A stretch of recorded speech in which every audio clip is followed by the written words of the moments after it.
On the day of my daughter's memorial, I stood outside the venue where I had once hosted her engagement dinner, and a stranger in a headset told me I wasn't on the list. That was the first betrayal of the day.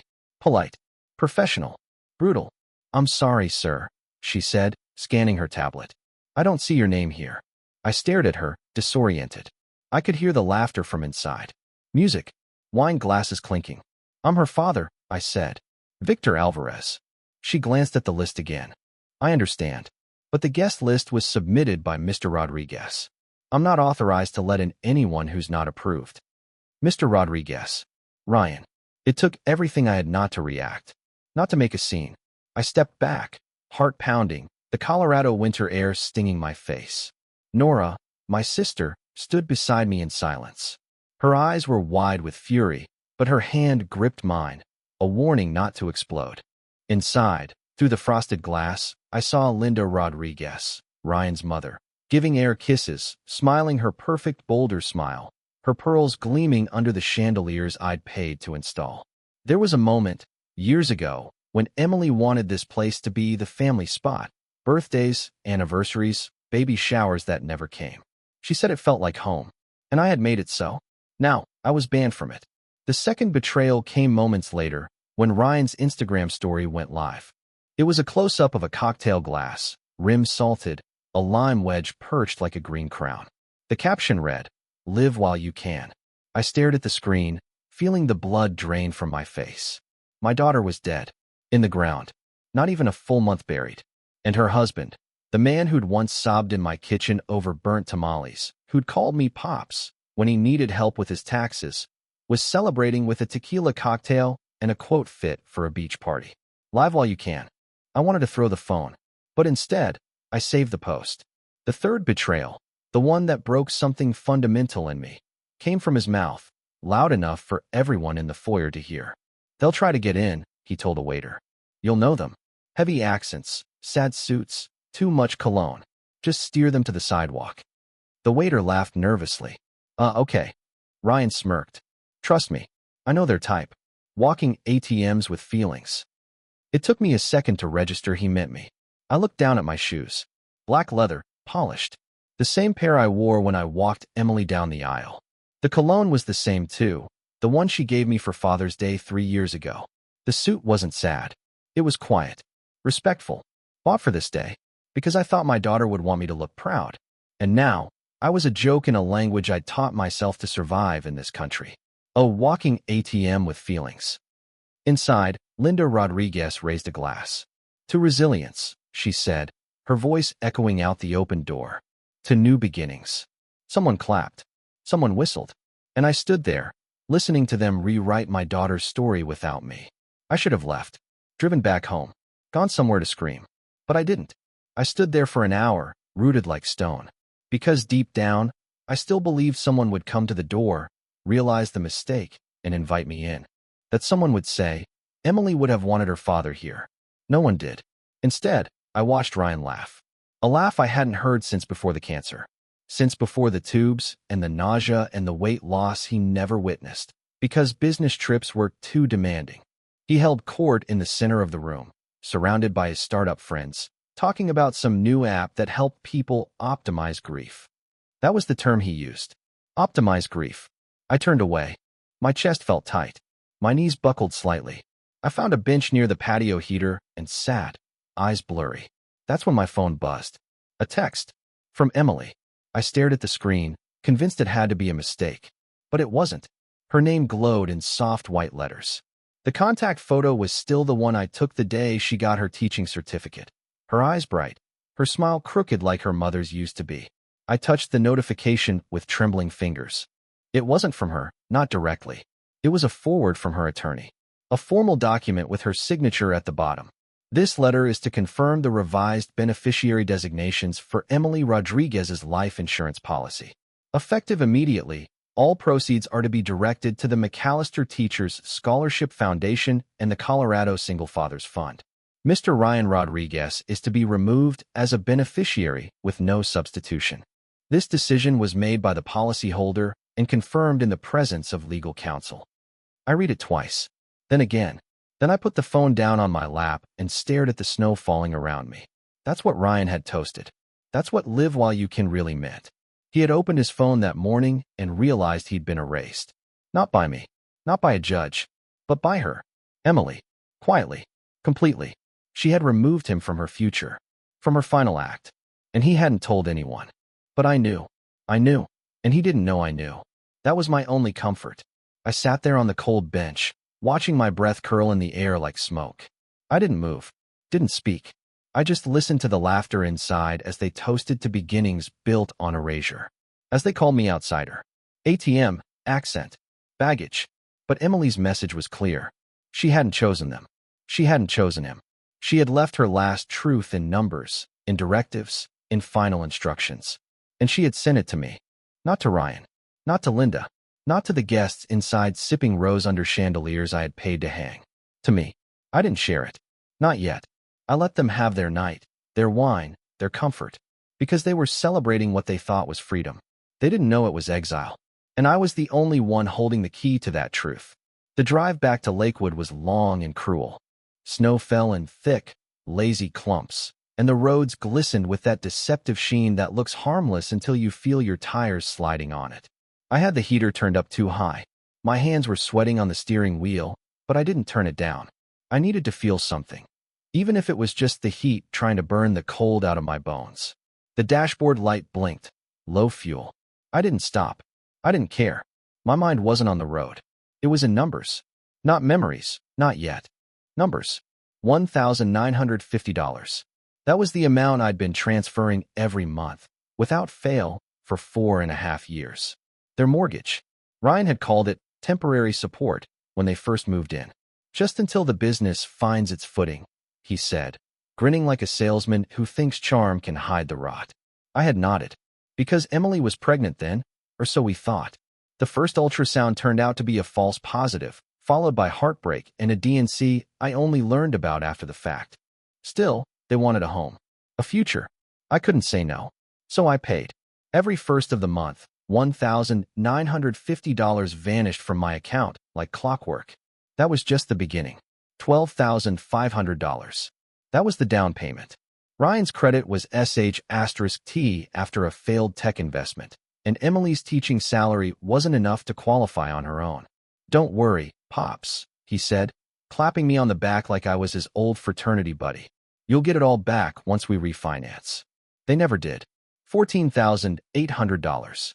That was the chef's kitchen Emily dreamed about. I still remember the sample boards, walnut cabinetry, Italian tile backsplash, brushed brass fixtures. It'll be our sanctuary, she said. I had never seen her light up like that. So I opened a second credit card and let the contractor charge it directly. $7,200. That was the car repair fund. Ryan's Tesla needed a new battery pack after a software update bricked it. Apparently, that's a thing. I offered to pay for a more modest car. He said, that's not the image we're trying to build. So I paid. Again. The total was somewhere north of $160,000. I knew this because I had started writing it down that night. After I read the message from Emily's lawyer, after I drove home in silence with the sound of Ryan's laugh echoing in my ears, I sat at my kitchen table and opened an old spiral notebook. I started writing numbers, dates, amounts, checks I had cut, receipts I had saved, emails with subject lines like quick favor and emergency ask. I filled 6 pages before I stopped to take a breath. Then I flipped back to the beginning and started again, this time with commentary. $1,950 x 54 months equals $105,300. Ryan, you're the only father I've ever really had. Me. Just don't forget to change the air filters every season. Result, they never did. $12,500 down payment. Promised repayment within 18 months. Last conversation about it, October 2020. Ryan changed the subject to crypto. Let's not talk money, Pops. It's tacky. $14,800, kitchen renovation. Emily wanted walnut. Ryan argued for marble. I paid for both. There was no anger in my notes. Not yet. Just facts. But they read like a report from a crime scene. The slow, methodical draining of one life to fund another's fantasy. I stood up to pour myself a glass of water and nearly tripped over the space heater. My own kitchen floor was cracked linoleum. My cabinets were 1990s oak veneer, chipping at the corners. My water heater made a sound like a dying animal every time I turned on the shower. I'd been meaning to replace it for 3 winters now. But I hadn't. Because they needed a starter home. Because they needed a safety net. Because I told myself, over and over, they'll have kids. They'll need stability. That was the word I used to justify it. Stability. Even though I was the one losing mine. I sat back down and opened my laptop. I logged into my bank account. The homepage loaded, the familiar sinking feeling in my stomach arriving right on time.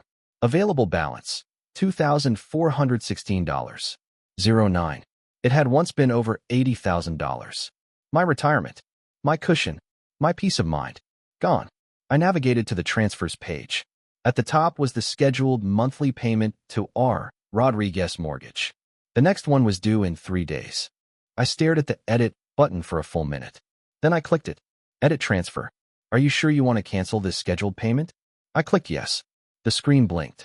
The confirmation came through with a cheerful checkmark. Transfer canceled. 1 click. That's all it took. 4.5 years of slow erosion, stopped by 1 click. It felt like an exorcism. I printed the confirmation screen. I wanted a physical copy. Proof. Something to hold. Then I printed the last 6 months of my statements. I highlighted every transfer, every Venmo payment to Ryan labeled utilities, groceries, miscellaneous. I circled them all. Then I took a Sharpie and wrote 1 word across the top of the page. Enough. The next morning, I went to the storage closet and pulled out the old banker's boxes I used to keep receipts in back when I did freelance plumbing. I sorted through years of invoices, pay stubs, receipts. I found the manila envelope Emily gave me after her wedding, filled with thank you notes and dried flower petals. I almost tossed it, but stopped. 1 note fell out. You make dreams possible, Dad. You always have. It was her handwriting. Loopy neat. The kind they don't teach anymore. I held it for a long time. Then I put it back in the envelope and sealed it. This wasn't for court. It wasn't for revenge. It was for clarity. I wasn't going to sue Ryan. I wasn't going to confront him yet. Not until I had everything. And not in private. Ryan had humiliated me in public. He had turned grief into a cocktail caption. He had kept me out of my daughter's memorial and called me an ATM with feelings. Fine. Let him face the numbers. Let him see the math. Let him sit in the reality he built with my money. But first, I would finish the ledger. Every dime. Every false emergency. Every insult wrapped in a thank you. And then, I'd decide what to do with it. The morning after I canceled the transfer, I awoke before the sun rose. Not from rest, but from the weightless silence that follows a decision long overdue. The house was so quiet, it almost startled me. No email ping, no payment reminder from the bank, no notification from Venmo with another sorry. Can you help just this once? There was only the sound of my own breath and the creak of old floorboards as I made coffee in a kitchen too cold and too outdated for what I had spent on other people's lives. I took my first sip, bitter and black, and sat by the window watching the pale gray sky turn a soft orange. For the first time in years, I didn't feel like a provider. I didn't feel like prey. Then the phone rang. It was Linda Rodriguez. Of course it was. I let it buzz 5 times before I picked up. Victor, she said, drawing out my name like it was a foreign object she didn't want in her mouth. I hope I'm not calling too early. I didn't answer. Let her feel the gap. I just wanted to say, well, Ryan told me you seemed a bit upset at the memorial. And I get it. Emotions were high. It was such a delicate day. Delicate, I repeated. Yes, she said, voice clipped. And I just think, moving forward, we should all try to preserve the image Emily wanted for her remembrance. There it was, the word that always showed up when Linda spoke. Image. I didn't respond. I watched a squirrel scratch at the tree outside. I only mention it, she continued, because I saw that your sister posted something passionate about family exclusion and silence at the gravesite. You understand that posts like that could reflect poorly on all of us. I finally spoke. You're worried about your reputation. I'm worried about how we all come across, she said, tightening. Especially you.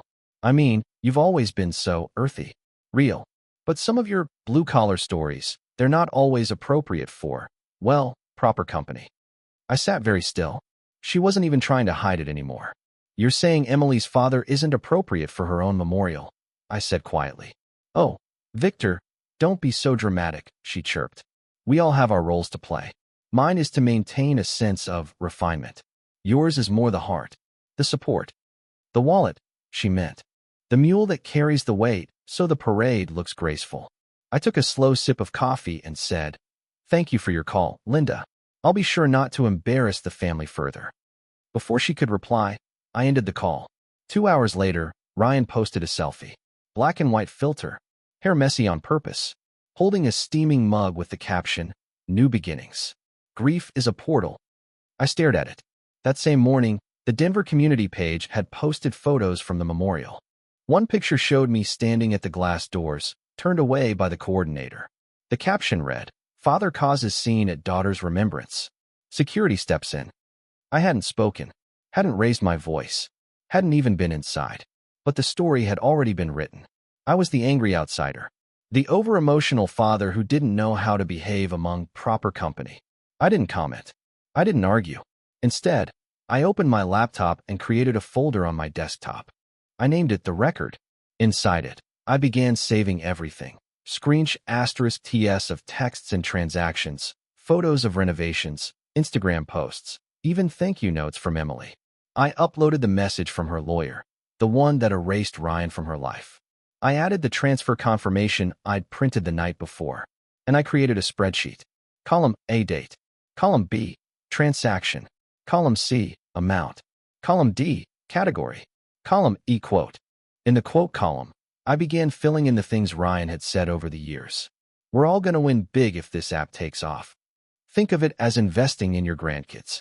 If I had a dad like you growing up, I wouldn't need therapy. Honestly, Pops, I think of you more like a partner than a father-in-law. Every line felt like a confession. Every number, a scar. I organized the data, color-coded it, and printed a summary sheet. $162,475. 32. That was the total. Years of giving. One-sided, quiet, unquestioned. Years of nodding while they rolled their eyes behind my back. Of handing over cards and smiling while they whispered about my accent. Of buying furniture for a house I wasn't allowed to sit in after Emily got sick. I added a new column, visibility. Next to each gift or payment, I marked whether it was ever publicly acknowledged. 95%, no. And then, the final edition, I printed Emily's letter again, her final directive. I highlighted one sentence in yellow. Please ensure that Ryan has no access to any remaining estate funds. This is my express instruction. That was her voice. Unflinching. Specific. She hadn't been confused. She hadn't been emotional. She had been clear. And they had buried that clarity under cocktail photos and faux grief branding. They'd edited her. Polished her memory like they polished their resumes, trimming the truths that didn't serve them. But Emily had left me the raw version, and I wasn't going to let it stay hidden. Later that night, I received a message from a former co-worker of Emily's, a quiet, kind woman named Tasha. She had taught with Emily for 3 years and was one of the few people who came to visit during the worst months. I saw the memorial coverage, she wrote. I'm so sorry, Mr. Alvarez. That wasn't what she wanted. She would have been ashamed. I thanked her. Then I asked a question I had been afraid to voice. Did Emily know they were planning to exclude me? There was a pause. Then, she didn't know. They told her they were planning something private. She asked them to keep it small, just family. She assumed you'd be there. I stared at that message for a long time. She assumed I'd be there. So even at the end, she hadn't known. They'd planned this behind her back. Not just the cocktail party masquerading as a memorial, but the revisionist history, the deletion of her father from her farewell. They'd waited until she was gone. I printed the conversation, added it to the record, because if they wanted to play this game in the shadows, I'd bring everything into the light. Not for revenge. Not yet. But to reclaim the truth before they buried it, too. I called the bank at 8:01 a.m. sharp. The woman on the line had the soft, clipped professionalism of someone trained to smile through anything. Thank you for calling First Front Credit Union. This is Carla speaking. How can I help you today? I need to cancel a recurring transfer, I said. Effective immediately. She asked for my verification details, account number, last 4 digits of my social, and a few security questions I hadn't answered in years. What's the name of your childhood best friend? Elias, I said. He died of a heart attack at 52. Never asked me for a penny in his life. Thank you, Mr. Alvarez, she said. What transfer would you like to cancel? $1, $9.50. Monthly. It's been going to a mortgage company in Lakewood. The account is under Ryan Rodriguez, my son-in-law. There was a pause, just long enough to feel human. Cancellation requested, she said gently. Are you sure you'd like to stop this payment? I looked out the window at the bare tree in my front yard, its branches brittle and crooked against the slate-gray sky. Yes, I said. I'm sure. All right. That transfer has now been terminated. Effective immediately. Just like that. For years and 6 months of bleeding, stopped with a keystroke. I sat there, holding the phone to my ear even though the line had gone silent. The dial tone eventually hummed in my ear like a dirge. I hung up. The silence in my house was different now. Less like loss, more like the moment after a storm has passed. Stillness with intent. I stood, walked to the desk in the corner of my living room, and opened the manila folder labeled Rodriguez House.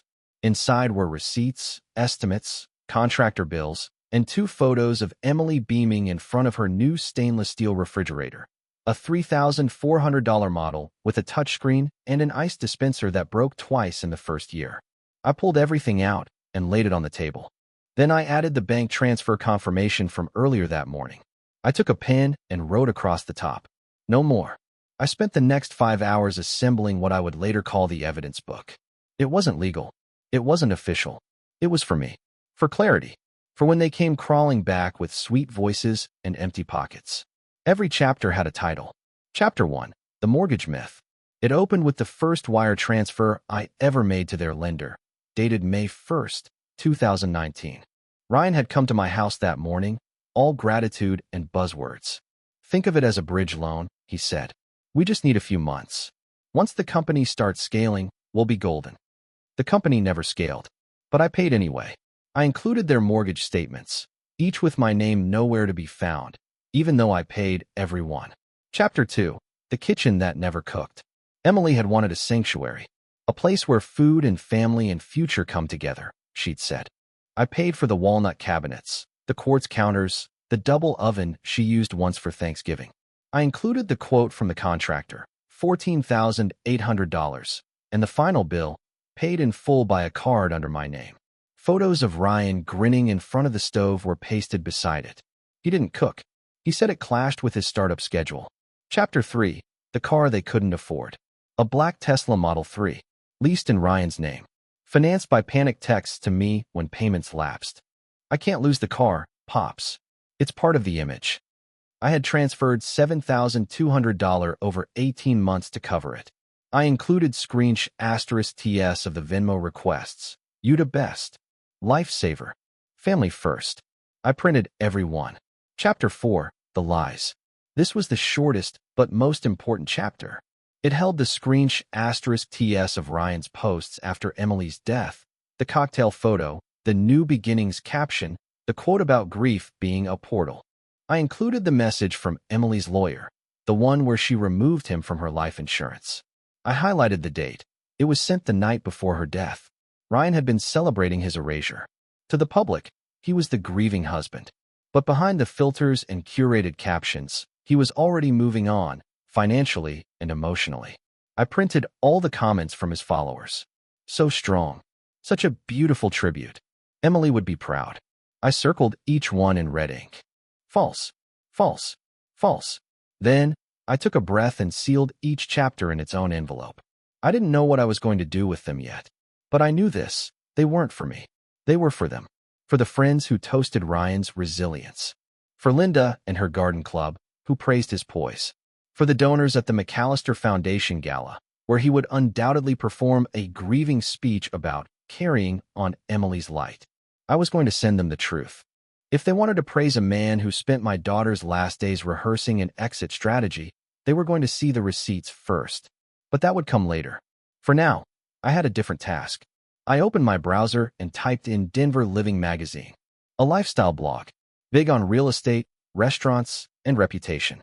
I had never cared about it until they published a piece titled, Elderly Man Disrupts Daughter's Memorial, Toxic Behavior Shocks Guests. The article was short, but devastating. It painted me as an unstable old man, claimed I stormed the event, said security was called to prevent a scene. It referred to Ryan as the composed young widower and praised Linda for gracefully diffusing tension. There were no quotes from me, no context, no mention of the guest list I had been excluded from, just a single photo, taken through the glass, of me standing in the snow, looking lost. The comments were worse. Some people can't handle letting go. Sounds like a controlling parent with boundary issues. No wonder she didn't want him there. I scrolled through all of them. Then I went back to the article's byline, written by Patty Morrison. I searched the name. 3 clicks later, I found her LinkedIn. Connections, Linda Rodriguez. Of course, the editor's college friend, member of the same Boulder Book Club. A woman who once complimented my flan at Emily's engagement party, then told her I was quaint and old school. They had painted the narrative before I ever arrived. And now, I would return the favor. Not with rage, with proof. I opened a new document and titled it, A Statement of Financial and Familial Fact Regarding the Estate of Emily Alvarez Rodriguez. Inside, I began drafting what would later become my public letter. It started with one sentence. I did not disrupt my daughter's memorial. I was never invited to it. Then I added another. Over 4 years, I gave $162,475, $32 to my daughter and her husband to support their home, their life, and their image. Each paragraph was deliberate, factual, anchored in numbers and dates. Not accusations, documentation. Because I knew what would happen next. They would call. They would plead. They would say things like, "We didn't realize," or "You misunderstood," or "Let's fix this." But I wasn't interested in fixing anything. I wasn't angry. I was done. That's what cutting the cord really means. Not revenge. Not bitterness. Just a clean, irreversible severance from the people who drain you, mock you, and expect you to thank them for it. And so, I made my first move. And I made it count. 3 days after I canceled the mortgage transfer, the smear campaign began. I woke up to a dozen missed calls from numbers I didn't recognize. 2 voicemails, one from a reporter, one from an anonymous tip line, claiming to be fact-checking a story about elder abuse allegations. I hadn't spoken to anyone. I hadn't shared my documents. I hadn't said a word outside my small circle. But they had. Linda, Ryan, their lawyer friend, Patty Morrison, the lifestyle blogger with a flair for melodrama and a byline that sounded like it was written in lipstick. I opened my laptop and refreshed the Denver Living site. Front page. When morning turns menacing. Inside the memorial meltdown of Emily Rodriguez. The headline sat above a black and white photo of me, distorted by a fisheye lens. I was hunched against the snow, hands in my coat pockets, eyes down, a pose that looked frail, unstable, like a man unraveling. The article was a masterclass in veiled assassination. Sources close to the Rodriguez family describe an emotionally volatile father who was asked not to attend due to previous confrontations. Witnesses report a scene outside the restaurant where Mr. Alvarez shouted profanities and had to be physically escorted away. His behavior, according to family insiders, has escalated since the death of his daughter. No names, no direct quotes, just whispers printed in ink. But I knew exactly who the sources were. The same ones who toasted Emily's memory while barring her father from the door. The same ones who called me a walking ATM with earthy mannerisms and heavy cologne. It was a hit job, polished and plausible enough to sound true. The comments section exploded. Classic narcissistic parent. But he was controlling her marriage. If my dad behaved like that at my funeral, I'd haunt him. Imagine making your daughter's death about yourself. Sounds like mental decline to me. Sad. I didn't respond. I didn't defend myself. I opened the folder on my desk labeled The Record and added the article to a new subfolder, Media Distortion. I printed it, highlighted the lies in orange, and underlined the phrases family insiders and erratic behavior in red. Then I opened my spreadsheet and added a new row. Date, March 3rd. Event, online smear article. Source, Denver Living. Injury, public defamation, character assassination. Evidence, **T, article archive, metadata. Response, pending. I wasn't going to fight them with emotion. I was going to fight them with documentation. And I wasn't going to fight alone.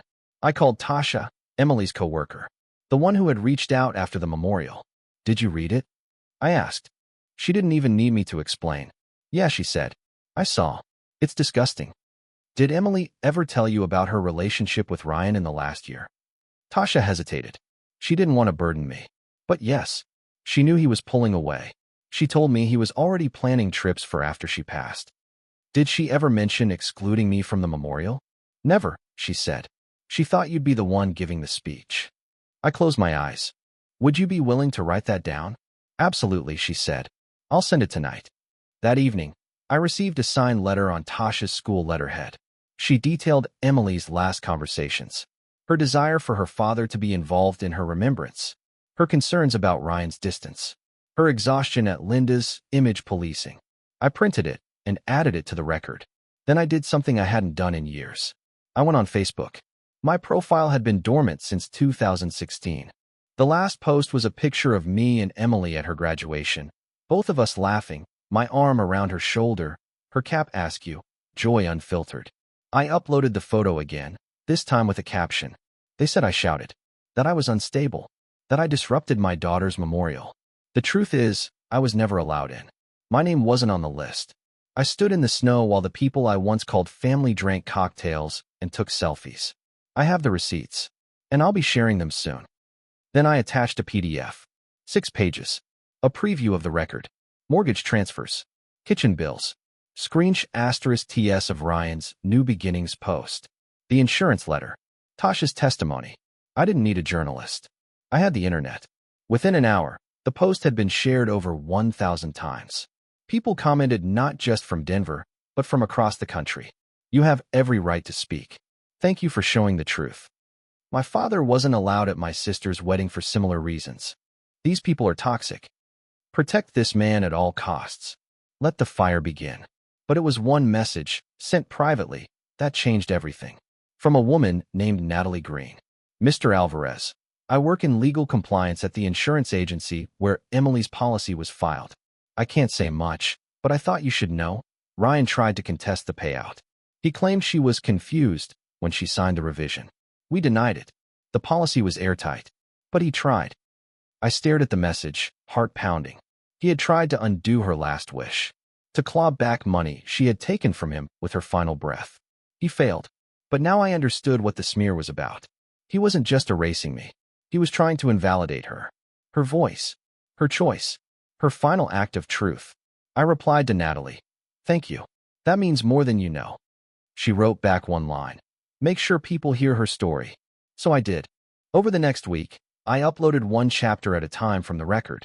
Each post included a scanned receipt, a bank statement excerpt, a photo of Ryan or Linda celebrating, a quote from texts or emails, a short paragraph of context. I didn't editorialize. I didn't rant. I let the truth speak louder than my rage. And it did. By the time I uploaded Chapter 5, the cocktail and the insurance letter, the post had been viewed over 45,000 times. Then the messages started coming. From Ryan's former business partners. From women who knew Linda socially. From old neighbors. From distant cousins. They all had stories. About borrowed money never repaid. About fundraisers that mysteriously vanished. About relationships that soured after the word no was used. I started compiling them in a new folder, Patterns. But I didn't plan to publish those. Not yet. I was waiting. For the next party. The next gala. The next public event where they would smile and pose and sip champagne in the glow of a reputation built on someone else's silence. And I'd be there. Not to cause a scene, but to deliver the truth. Neatly packaged. Perfectly timed. Because if they wanted to smear me, they should have made sure their hands weren't dripping ink first. I called it the dossier. Not a folder. Not a scrapbook. A dossier, because that's what people like Ryan and Linda understood. They lived in spreadsheets and branding kits, in curated personas and strategic networks. So I gave them what they respected, a document not of grief, but of exposure. It began as a simple binder. I bought it at the office supply store 2 blocks from my house. Black, matte, unmarked. I wanted it to look like nothing, because the weight inside would speak for itself. Page 1, a cover letter. This is a record of every financial contribution I made to the life of Ryan and Emily Rodriguez. All figures have been verified through bank records, receipts, and *TS. This record also contains communications, digital evidence, and testimony from individuals who witnessed the events described. It is not intended for litigation. It is intended for illumination. Simple, clean, impersonal. Page 2, the timeline. A vertical line down the center, marked in months and years. On one side, contributions. On the other, corresponding events. The contrast was deliberate. May 2019, $12,500 wire transfer for house down payment. Ryan posts photo, we did it on our own. Built this from scratch. July 2020, $4,300 for HVAC repair during peak summer. Emily hospitalized for dehydration. Ryan can't visit, big pitch meeting. December 2021, $2,100 to cover property tax penalty. Ryan vacations in Vail. Instagram caption, grind, then unwind. I wanted anyone reading it to feel what I felt. Not rage, not pity, but the creeping nausea of realization. The way someone can smile at you while siphoning your life $1 at a time. I included printouts of their social media posts, carefully dated and annotated. One photo showed Ryan holding Emily's hand at the kitchen island I'd paid to renovate. The caption, built this life with nothing but love and hustle. Another showed Linda hosting a wine tasting in their backyard, string lights glowing above a crowd of women in beige and blush. I zoomed in on the fire pit in the corner. I'd paid for that too. Early Christmas gift, Emily called it. I added a post-it beside the photo. $849.99. Home Depot order, November 15th, 2020. The further I went, the clearer the pattern became. Every time I gave, they grew bolder, louder, more distant. They never said thank you twice, but they always came back for more. I included *TS of texts, especially the ones from Ryan. Hey Pops, quick thing. Our grocery card got declined.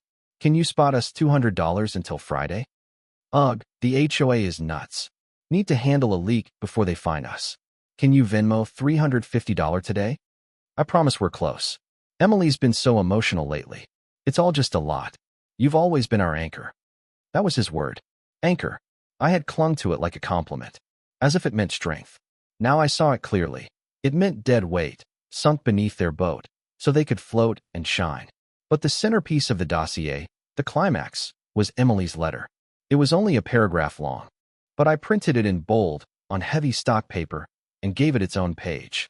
I, Emily Rodriguez, hereby remove Ryan Rodriguez as beneficiary from all current and future insurance payouts connected to my estate. I request instead that these funds be divided equally between the McAllister Teachers Scholarship Fund and the Colorado Single Fathers Support Network. This is my clear and final instruction. I placed it after a 2-page spread of Ryan's memorial celebration posts. There he was, glass in hand, toasting into the camera. There was Linda, chin tilted, eyes damp, captioned, Grace and Grief. I imagined them both posting with one hand while holding her death certificate in the other. I imagined them thinking they had won. And then I imagined the look on Ryan's face when the insurance agency told him he was out. Erased. Replaced. Cut cleanly out of the life he'd exploited. I added another post-it. This is what he toasted. But I wasn't done. In a separate section, I included the article from Denver Living, Elderly Man Disrupts Memorial, alongside the actual photos of the event. I had obtained them from a bartender. She reached out after my Facebook post went viral. I worked the memorial, she wrote.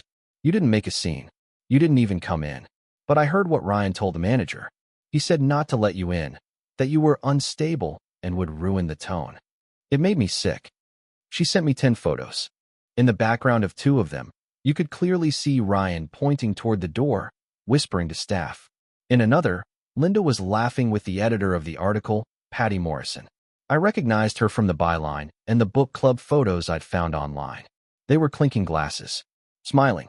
I printed every image, captioned them, scene disturbance or narrative control. Then I added a final section, what I called the witnesses. Tasha, Emily's co-worker. Natalie, from the insurance company. The bartender. 3 neighbors from their street who had sent messages. We never saw Ryan once during her hospice months. Just deliveries and nurses. Linda would wave, but never ask how she was doing. I compiled their emails. Redacted names were needed. Included timestamps. Every page was sourced. Every statement backed by record. When I was done, I stepped back and looked at the dossier spread out across my table. Over 120 pages of proof. Not of fraud, not of theft, of erasure, of deliberate, calculated erasure, not just of me, but of Emily's final voice. And that was what broke me. Not the money, not the mockery, but the way they tried to override her choices with hashtags and curated grief. I knew what I had to do. I printed 5 copies. One for the board of the McAllister Foundation, who were planning to name a wing after Emily and had invited Ryan to speak. One for the community college where Emily taught, who were dedicating a scholarship in her name and had asked Linda to sit on the advisory board. One for Denver Living's editorial team, not Patty, but the publisher and legal counsel. One for Ryan's investors, a list I pulled from his now-defunct startup's pitch deck, still cached online. And one for myself. I didn't mail them yet, but I placed each in an envelope, taped them shut, wrote the recipient's name on the front. Then I placed them in a drawer, not because I was afraid, because I wanted them to live with the illusion of safety for just a little longer. I wanted them to smile at galas, post their filtered tributes, sip their rose while seated on the foundation of lies they'd built. Because when I arrived, I wasn't going to shout. I wasn't going to beg. I was going to hand each person their dossier and let the truth unfold on paper, page by page. Let them read the receipts with trembling fingers. Let them realize the man they silenced had written everything down, and that the woman they used, Emily, had made her final choice. And it wasn't them. They called it a celebration of Emily's light. But the invitation, tucked inside a thick ivory envelope with gold foil lettering, said an evening of healing, connection, and new beginnings. It was Ryan's idea. Linda financed it. The venue was a loft on South Broadway. Minimal, upscale, meant to feel community-forward, whatever that meant. In reality, it was a rebranded event space with Edison bulbs and reclaimed wood walls, the kind of place where grief was sold like wine. Vintage, stylized, palatable. I wasn't invited. Of course not. But I knew everything about it. Thanks to Daniel, one of the former investors in Ryan's failed startup, now a quietly bitter man with a much looser tongue than Ryan anticipated. They're calling it a recommitment to life, Daniel said over the phone, his voice dry. Linda's bringing donors. Ryan's planning a slideshow. Says it's time to reclaim the narrative. Whatever that means. It meant one thing. They were trying to canonize Emily without her father. Without her words. Without her last truth. I said nothing. Just listened. Then Daniel added, almost as an afterthought, they'll be handing out legacy favors. Small bottles of rose with Emily's name on the label. And that was it. That was the moment I knew. I opened the drawer where the 5 dossiers waited, untouched, their papers still crisp. I added a 6th, printed that morning. Inside it, the email from Emily's lawyer. The insurance rejection. The confirmation of Ryan's denied appeal. Natalie's anonymous statement. At the top, in bold, celebrating a legacy you were removed from. Then I shaved, pressed my best black suit. The same one I wore to her real funeral. No foil lettering. No catered rose. The loft glowed warm through tall windows as I approached. Inside, strings of white lights curved along the ceiling like halos. People clinked glasses. A projection screen played muted clips of Emily smiling, cut from home videos I'd taken. None credited. None acknowledged. At the front desk, a young woman with clipboard and headset gave me a tight smile. Hi there. Name? I didn't give it. I just handed her an envelope. She took it reflexively. Opened it. Inside was a printed card. Event sponsor, Victor Alvarez. Her eyes flicked up. Confused. I'm on the list now, I said quietly. She nodded, stunned. Stepped aside. I stepped into the glow. The music was low. The scent of catered hors d'oeuvres clung to the air, truffle oil and fig jam. I scanned the room. Linda stood near the fireplace, hands in prayer position as she spoke to a woman in pearls. Ryan was at the center, always the center, glass in hand, one arm slung loosely over the back of a chair, laughing too loud. They didn't see me. Not at first. I walked through the crowd, slow, calm. Every step was deliberate. Every footfall was decades of restraint finally breaking open. I reached the table where the rose bottles stood, each labeled Emily's Light, complete with a stylized silhouette of her face in pale watercolor. I picked one up, turned it over. No mention of the scholarship. No mention of the fund for single fathers. Just a tagline, love never ends. I placed it back down. Then I opened my briefcase and began delivering envelopes. One to Linda's friend, a woman who'd once told me Emily's curls were too wild for professional hedge *TS. One to the head of the McAllister Foundation, the man who had once emailed me to ask for a quote about Emily, then cut it from the final program. One to the editor of Denver Living. She flinched when she saw me. Each envelope labeled clearly, "For your review, personal documents of Victor Alvarez." Inside, receipts, *TS, the insurance letter, and the event photos. And one quote on top, "You cannot inherit what was revoked." It took less than 3 minutes. The room didn't react immediately, but then the whispers started. Soft, skeptical, then sharper. He was never invited. Wait, is this real? I thought Ryan was the beneficiary. He posted a cocktail? Linda noticed the shift first. She turned, saw me, and froze mid-sentence. Her mouth opened, but no sound came out. Then Ryan turned. His smile collapsed. He walked toward me fast, not angry, not panicked. Performative. "Pops," he said, voice too loud. "I wish you'd told us you were coming. We would have made room." "You didn't make room at the memorial," I said flatly. People turned. Eyes on us now. Ryan's smile flickered. He stepped closer, lowered his voice. "Don't do this." "I'm not doing anything," I said. "Just sharing a record." He looked past me, saw envelopes in people's hands, saw heads bent, saw a woman in a silk scarf holding the insurance letter, lips pursed. He turned back. "This is harassment. This is documentation. You're grieving. You're confused." I pulled out the final page from my briefcase, held it up. A *T of the life insurance revision. Emily's signature at the bottom. "Does this look confused to you?" Ryan reached for it. I stepped back. "Don't," I said. "You've taken enough." A hush fell. Linda rushed forward, voice brittle. "This is a private family matter," she said. I turned to her. "You made it public the moment you published lies." Her lips curled. "You're ruining this." "No," I said. "You did. The moment you decided to profit off her death." Ryan looked around, saw allies evaporating. The head of McAllister walked past him without a word, envelope in hand. One of the wine sponsors asked for clarification before further brand alignment. A donor couple excused themselves and didn't return. The air changed. It was no longer a celebration. It was an audit. And Ryan, once the charming widower, now stood exposed as a man erased from the legacy he claimed to protect. He stepped forward, quieter now. "Please," he said, "let's talk outside."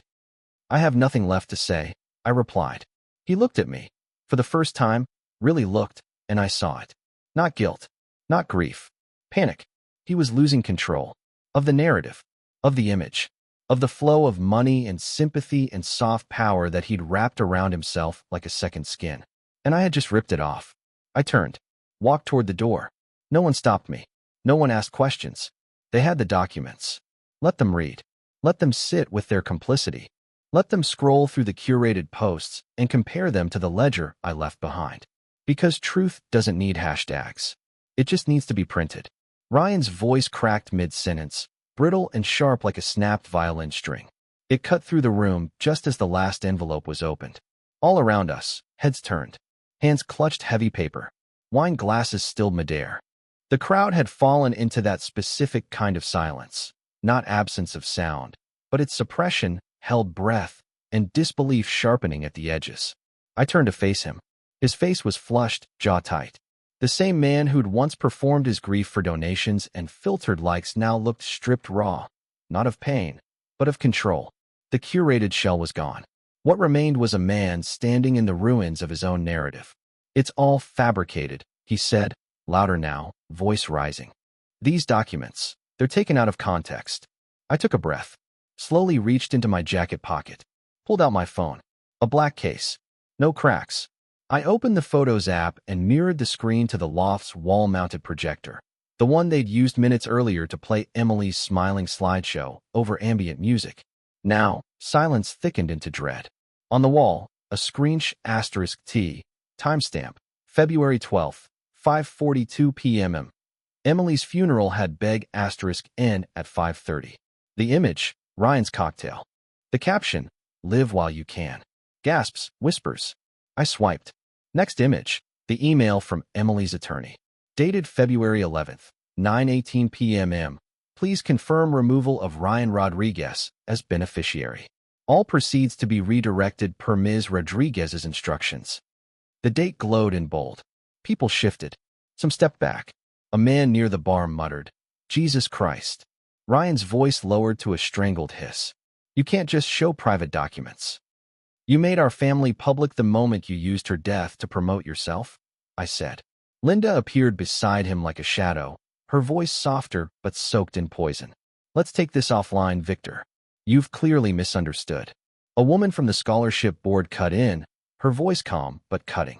"You really kept her father from the memorial?" Linda blinked. The practiced smile faltered. Ryan stepped in, defensive. "We didn't want a scene. Emily was very private." A man near the back, someone I didn't know, said quietly, "You created one." The words hung in the air like smoke. I turned back to the projector and tapped again. New slide. A photo of Emily's living room. The day they finished the kitchen remodel. Her in the center, flower on her nose, laughing. Ryan behind her, phone in hand, only half present. The renovation invoice sat in the corner of the photo. I'd taken it. I paid for the counters she needed dough on. I paid for the brass fixtures she was so proud of. And now, the room that once held her joy was being used as a set for curated grief. I tapped again. Final slide. The ledger. All of it. In clean, black numbers. $162,475. 32. I'd printed it large, center aligned, over a white background. It wasn't angry. It wasn't embellished. It was simply truth. And truth, laid bare, has its own power. Someone in the back clapped once. Not loud. Not performative. Just one clap. Then another joint. Then silence again. Not support. Not mockery. Something else. Recognition. Of the cracks beneath the polished facade. Linda turned to the woman next to her, the head of a local grief charity, and muttered something I couldn't hear. The woman took a step back, then turned away entirely. Ryan's voice dropped. Low. Desperate. "Please," he said, eyes darting across the room. "Pops. Victor, don't do this." "You already did," I said. He closed his eyes. I watched his shoulders rise and fall. I remembered when they used to carry Emily after her chemo, when she didn't want to walk from the car to the bed. I remembered thinking, at least he's there. But now, I realized something I had refused to admit for years. He had never truly carried her, only what she could offer. And now that she was gone, he had tried to carry the spotlight she left behind. But spotlights are heavy, and they burn when they shift. I walked toward the door. Ryan reached out, hand trembling. I stepped back, not out of fear, out of finality. "You toasted the day she cut you out," I said, voice level. "And you didn't even know."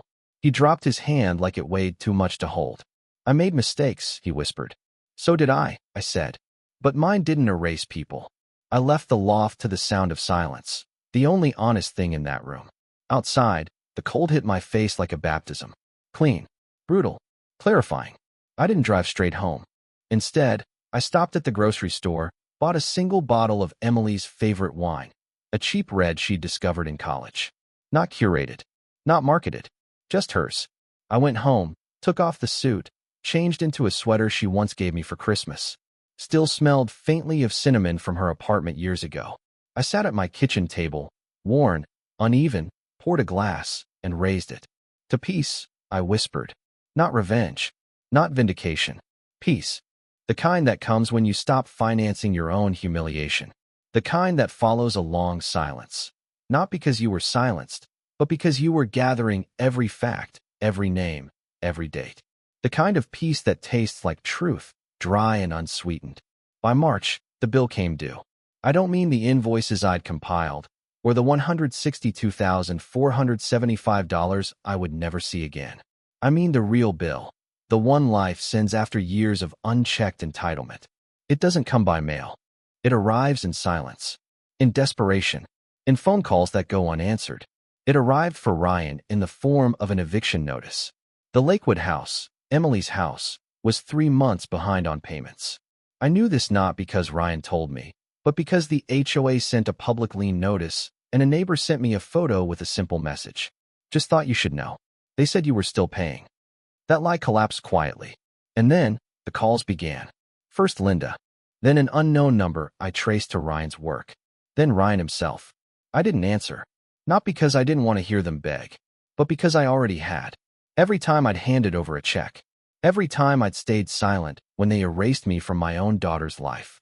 This time, they could sit with the sound of absence. The calls kept coming. Then came the texts. Victor, please. We're in a tough spot. We just need help to get through this quarter. Pops, I know I messed up, but Emily would want you to help. You said family takes care of each other. Are you really going to leave us on the street? I read each one. Screen sh asterisk Ted them. Save them in a folder labeled Final Attempts. And then, one evening, just as the sun dipped behind the spine of the Rockies, he came in person. I heard the knock before I saw him. It was tentative, unlike Ryan. I opened the door to find him standing there, pale and thin. The designer coat was gone. His eyes were rimmed red, not from crying. Ryan didn't cry, but from exhaustion. His face had aged 10 years and 10 weeks. He held a coffee in one hand. A peace offering. Hey, he said. I didn't invite him in.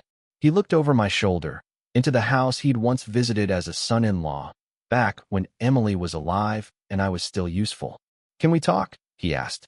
You can speak, I said. He handed me the coffee like a child handing over a note from school. I know I don't deserve to ask for anything, he began, voice shaking. But we're out of options. I've tried everything. Linda's retirement is locked up. My pitch meetings dried up after the foundation pulled out. No one wants to be associated with. He gestured vaguely. With the truth. I said. He looked down. Emily would have wanted us to help each other, he said softly. I took the coffee and set it on the porch rail. Let it sit untouched. I helped, I said, for 4.5 years. When your business collapsed. When your car died. When your kitchen flooded. I paid for her funeral. I paid for your house. I paid for your silence. He opened his mouth, but I raised a hand. I paid for a version of you that no longer exists. And Emily saw that before I did. She saw the performance, the image addiction. She saw how your grief was just another pitch. That's why she cut you out. He flinched. That was the wound he couldn't speak of, being left out of her last choice. Please, he whispered. I'll do anything. I'll find a job. A real one. I'll pay you back. Just give me time. Time was what I gave you, I said. Every month. Every year. Time I can't get back. Time Emily can't get back. You didn't use it to grow. You used it to coast. He rubbed his face. We're going to lose the house. You never owned it, I said. You leased it with charm and borrowed dignity. His eyes filled then. Not tears, but terror. Not for Emily. For himself. What am I supposed to do? I shrugged. Learn the meaning of that word. I said. Suppose. Imagine. Work. Adapt. He stepped forward. I have nothing left. You have everything I never had, I said. Youth. Health. Connections. But what you lack is respect. And that's the only currency I trade in now. He opened his mouth. Closed it. Then he crumpled. Right there on my porch. Not dramatically. Not performatively. Just fell. Hands on knees. Shoulders shaking. A sound escaped him. Low. Animal. Guttural. He wasn't asking anymore. He was breaking. But I didn't kneel with him. Because I had already done that, for years. I had bent to accommodate him. Lowered myself to lift him. And I would not do it again. He looked up. Eyes bloodshot asterisk T. Don't leave me like this. You left yourself like this? I said. I loved her, he whispered. Then you should have mourned her, not marketed her. He recoiled. I stepped back inside, closing the door halfway. Before I shut it completely, I looked at him once more. His knees on the welcome mat Emily had given me. The one that said, home is where Dad is. And for a moment, just a flicker, I remembered the early days. Before the lies. Before the erasure. When he used to call me Pops, and meant it. But love doesn't excuse destruction. And grief doesn't erase history. I forgave you, Ryan, I said softly. He looked up, startled. But forgiveness isn't a reset button. It's just a door I don't plan to open again. Then I closed mine, locked it, and walked away. He didn't knock again. Not that night. Not ever. The next morning, I poured the untouched coffee into the sink. It was cold. Flat. Like his promises. I sat at the table, the sun rising through the slats in the blinds, and opened my checkbook. Not to write anything, but to look at the balance. My own. Untouched now. Stable. Then I opened the scholarship site. Made my monthly donation. Small but steady. The fund in Emily's name had already helped 3 students. One of them sent a handwritten letter. Thank you for making it possible. I promise I'll carry her name with pride. I printed it. Framed it. Put Put it in the spot where Ryan's wedding photo used to be. The new photo was better, more honest, more permanent. Because letters like that aren't filtered. They're written with ink and earned with effort. Just like healing. I forgave him. Not out of mercy, out of exhaustion. Because forgiveness, as I've come to understand it, isn't softness. It isn't a return. It's an endpoint. A sealed file. A declaration that what came before no longer deserves space in the mind or soul. Ryan didn't thank me for it. He didn't even understand it. To him, forgiveness was supposed to be an invitation. Another transfer, another allowance, another reset. But this wasn't that. This was closure. This was me closing the ledger and locking it. The night after he collapsed on my porch, I sent a final message. You are forgiven. But forgiveness is not funding. My door is closed. My accounts are protected. My future is mine. Any place you once held in my life is now conditional, earned, not inherited. There was no reply. None was needed. 2 days later, I heard they moved out of the Lakewood house. A neighbor texted a photo of the moving truck parked outside. The once pristine lawn was overgrown. The flower beds Emily had once tended sat brown and brittle, as if they too had stopped trying. A for sale sign with a realtor's name stood crooked by the curb. Gone was the Tesla.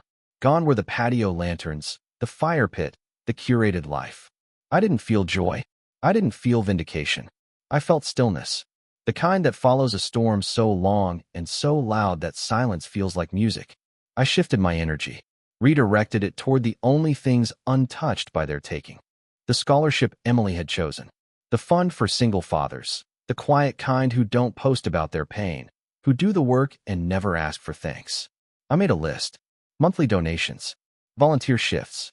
Paperwork to transfer what little was left of my retirement to places where it could do real good. I canceled credit cards. I removed shared access. I updated my will. Nora came over on a Sunday. She found me shredding old receipts. You look lighter, she said. I was. She helped me box up what remained of the past. Photos, trinkets, the guest book from Emily's wedding, filled with names I no longer recognized. I kept one thing, a photo of her and me from her 12th birthday. Cake smeared on her cheeks, one arm around my neck, the other clutching a gift I couldn't afford but bought anyway. She was smiling, unfiltered. I put that photo on my nightstand.